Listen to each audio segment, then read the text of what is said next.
friends, my name is Sarah, and today I am jumping in with the monthly recommendations group that was started by Trina from Between Chapters and Kayla Rain. I will link all of the info for both of their channels and the Goodreads group in the description below if you would like to join us. In the month of July, we are sharing our recommended auto-read or auto-buy authors. Basically those authors who it does not matter what they write. It could be a grocery list for all we care, and we will buy it and we will read it and we will probably love it. Today I'm going to share with you 10 different authors that fall into 3 sort of different categories. There are authors who have already died, whose backlists I'm working my way slowly but surely through, authors who are still living but have a rather substantial amount of work that they have already published, and then a couple of authors who have only published one thing, but I loved it so much and I don't care what else they write, I am totally going to buy it when it comes out.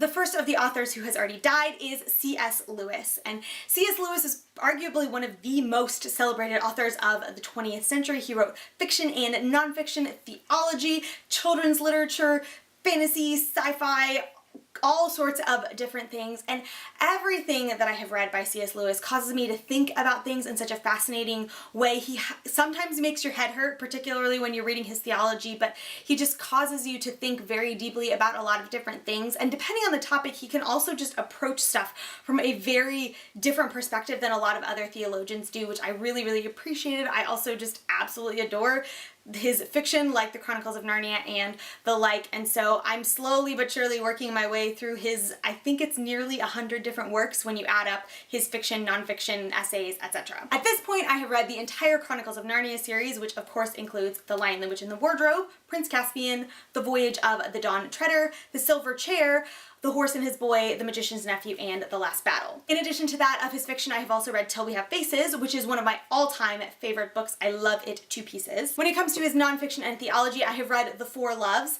in addition to pretty much all of the books in his classic theological collection, which include The Problem of Pain, The Screwtape Letters, The Abolition of Man, The Great Divorce, Miracles, The Weight of Glory, Mere Christianity, and A Grief Observed. I know it's going to probably take me quite a while to get through the rest of his stuff, but with any luck, I will get there eventually. The next deceased author whose backlist I am working through should come as no surprise if you are familiar with my favorite book of all time, and that is Madeleine L'Engle. Similar to C.S. Lewis, Madeleine L'Engle wrote both fiction and nonfiction. She wrote for adults and children, and she penned, again, my favorite book of all time, A Wrinkle in Time, and I fell in love with her stuff when I was 12 years old and I read that book for the first time, and I have since started reading some of her nonfiction as well, and I just love her writing style. I love her way of looking at the world and the way that she intersects faith and creativity and story and all of it.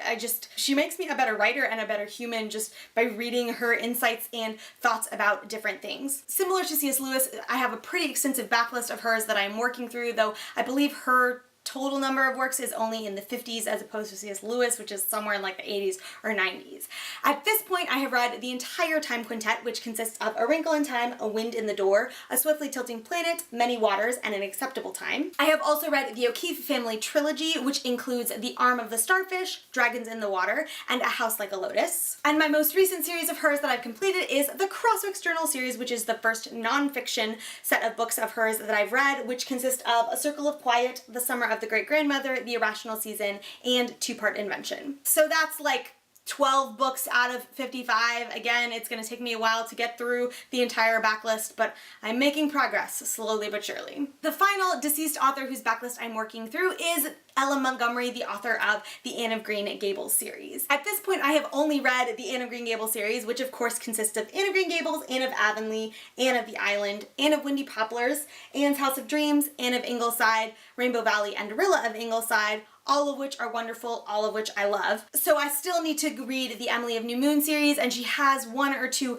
others that I'm totally blanking on the names of them at this point. But the reason that I consider her an auto-read author, even though I've only read the one series, is because as I was reading back through the Anne of Green Gables series through most of late 2015 into 2016, I was just reminded of how wonderful her writing style is. Yes, I love Anne. Yes, I love the character and the stories, and obviously the characters she writes in her different series are going to be different, but the way that she looks at the world is so evident through the Anne series, and I just love it. I love how she writes her characters, how she writes her stories. So I'm really excited to, after years of only having read this one series, jump into the rest of her stuff. So those are all of the authors who have died, whose backlist I'm currently working through. And now I'm going to share with you 5 authors who are still living, who have published a fair number of works, and I've either read all of those or I'm working my way through their backlist as well. The first of those authors is Shauna Niequist. She is the author of Cold Tangerines, Bittersweet, Bread and Wine, Savor, and Present Over Perfect. At this point, Shauna has only written nonfiction memoir for the most part, with the exception of Savor, which is sort of a devotional, but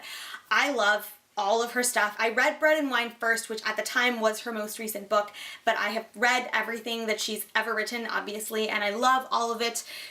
Her writing style is just so familiar to me. It feels like you're having coffee with a friend, and she and I have very similar personalities in the way that we look at things, and so pretty much everything she writes, I'm like, yes, this. Me too, I love it. So whatever she comes out with next, I will read. And I know that she eventually wants to write fiction, so hopefully I will enjoy her fiction as much as I love and resonate with her nonfiction. The next auto-read author is probably an auto-read author for a lot of people, and that is J.K. Rowling / Robert Galbraith. At this point, I have read everything that J.K. Rowling has ever written, with the exception of Career of Evil, the 3rd book in the Cormoran Strike series, but I have obviously read the entire Harry Potter series multiple times. I have also read her one standalone book, The Casual Vacancy, and then I've read the first 2 books in the Cormoran Strike series under the pseudonym Robert Galbraith, which are The Cuckoo's Calling and The Silkworm. I know some people who love the Harry Potter series and they hated The Casual Vacancy, and they're sort of about the Cormoran Strike series. The Casual Vacancy for me was one of those books that it was depressing as all get out, but it was still really well written, and that is, I think, one of the things that I really appreciate about J.K. Rowling, is that obviously not everything she writes is going to be Harry Potter, but all of the things that she's written so far are of a very high quality, and I'm really enjoying the Cormoran Strike series at this point. Like I said, I've read the first 2, I still need to pick up the 3rd before the 4th one comes out, but as a mystery fan, it's really fun to see a writer whose work I love through Harry Potter touch another genre that I just absolutely adore. The 3rd still living auto-read author whose backlist I'm working through is Catherynne M, the author of the Fairyland series. At this point, the Fairyland series is the only thing that I've read by her. This series includes The Girl Who Circumnavigated Fairyland in a Ship of Her Own Making, The Girl Who Fell Beneath Fairyland and Led the Revels There, The Girl Who Soared Over Fairyland and Cut the Moon in Two, The Boy Who Lost Fairyland, and The Girl Who Raced Fairyland All the Way Home. Like I said, those 5 books are the only ones of Catherynne M that I've read. I believe she has an adult standalone fantasy, and she just published either a book or a collection of essays called The Refrigerator Monologues, but you've probably heard me gush.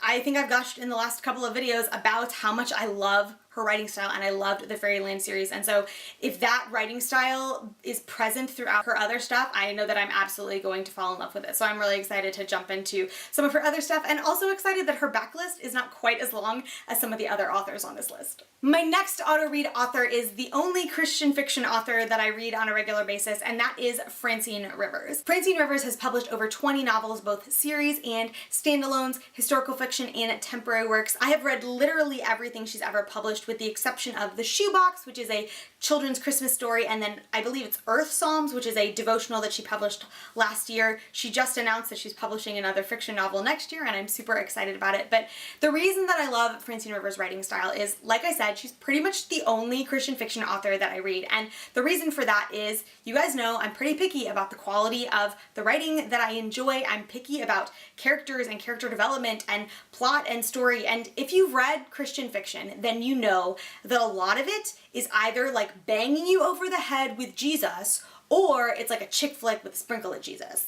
Neither of which makes for a good story. And Francine Rivers was a secular novelist before she became a believer, and you can see the care and quality that she puts into her writing. And she very much puts the gospel and the elements of her faith into the stories that she writes, but never in a way that feels like it's banging you over the head, never in a way that feels unnatural, and never in a way that sacrifices plot or characters, which I so appreciate, and that is why I love her stuff as much as I do. Like I said, she's written over 20 novels, including Redeeming Love, several other standalones like A Bridge to Haven and The Shofar Blue, The Atonement Child, etc., as well as a few different series. She has a historical fiction duology called Marta's Legacy, a historical fiction trilogy called The Mark of the Lion, and then 2 quintets of The Sons of Encouragement and The Lineage of Grace, which are stories based on biblical characters. I love all of it, but if I was going to suggest that you start at a particular place, I would probably go with The Mark of the Lion, because it's my all-time favorite. The first book in that is called A Voice in the Wind. My fifth and final living author with a backlist that I need to get to, whose auto read for me, is Kristin Hannah. She's the author of The Nightingale, which was my favorite book of last year. I did a full review on it, which I'll link in the card symbol above, the description below. It was absolutely exquisite and amazing and wonderful, and she has a pretty large number of other books, I think both historical and contemporary fiction, that are out there for me to read, and if all of them are as good as this one is, or even like, you know, mostly as good as this one is, she's probably going to be one of my all-time favorite authors because just, oh my gosh, this book was amazing. My final two auto-read authors are two new authors who have only published one book, both of which I've read in the last year, but I loved them to pieces and I am super excited to see what they come up with next. The first person on that list is Yaa Gyasi, the author of Homegoing. This was one of the most hyped books of 2016. I will link the full review I did in the description below. It is beautiful and exquisite. She's like 26 or 27, and if her writing is already this good, I can only imagine how much better it's going to get in the years to come. But this book was amazing and wonderful. I loved it so much, and whenever her next book is announced, you better believe I'm going to pre-order that thing like that. And my final author to share with you guys today is Erin Loechner, the author of Chasing Slow. This book was published at the beginning of 2017. It is Erin's first book. I fell in love with it. I have since subscribed to her blog and read everything that she writes, and I love her, and I love her writing style, and she's just a wonderful, amazing human being, at least from what I've read from her online, and I loved everything about this book. I talked a little bit about it in my quarter one wrap up because it was my favorite book of the first quarter of 2017. And yeah, whenever Erin Loechner comes out with another book, be it, you know, next year or 5 years or 10 years from now, or even if she just keeps writing on her blog, I will read all of it because she's like a soul sister and I love it. It's wonderful. Well, there you have it, friends. Those are 10 of my auto read authors. I would love to hear your thoughts if you have read any of the books of theirs that I have not read yet, and I would also love to hear what an auto read author is for you and why that is the case, and whether or not you think they should become an auto read author for me. If you want to follow me elsewhere online, you can find me on Twitter, Instagram, and Goodreads, all at Sarah Ann Hayes. The links for those profiles will be in the description below. Thank you so much for watching. I hope you enjoyed this video. Don't forget to subscribe, and I will see you next time. Bye!